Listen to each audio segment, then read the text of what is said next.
Hello busy people. Indian mountain ranges సిరీస్లో భాగంగా ఇవాళ ఇంకో మౌంటైన్ రేంజ్ గురించి తెలుసుకుందాం. మన దేశంలో మౌంటైన్స్ అనగానే ఫస్ట్ గుర్తుకొచ్చేటువంటి హిమాలయాస్ కదా.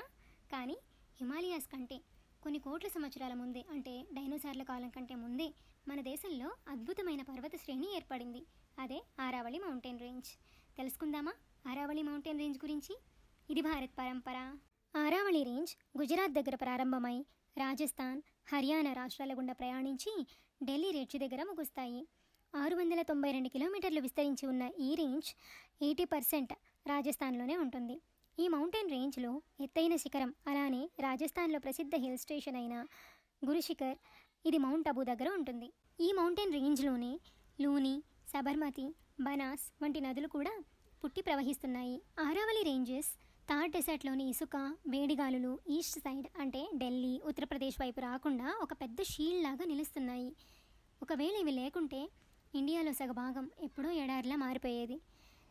ఇవి సౌత్ వెస్ట్ మాన్సూన్ని అడ్డుకొని రాజస్థాన్లో వర్షాలకు కారణమవుతున్నాయి. ఈ పర్వతాలు అపార ఖనిజ సంపదకు నిలయం. ప్రసిద్ధి చెందిన తాజ్మహల్ నిర్మాణానికి వాడిన వైట్ మక్రానా మార్బుల్ ఈ ఆరావళి నుంచే లభించింది. కొన్ని కోట్ల సంవత్సరాలుగా న్యాచురల్ డిజాస్టర్స్ని కూడా తట్టుకొని నిలబడ్డ ఆరావళి ఇవాళ మనుషుల స్వార్థానికి కరిగిపోతున్నాయి. మరింత యూస్ఫుల్ ఇన్ఫర్మేషన్ కోసం do like, share and subscribe to my channel.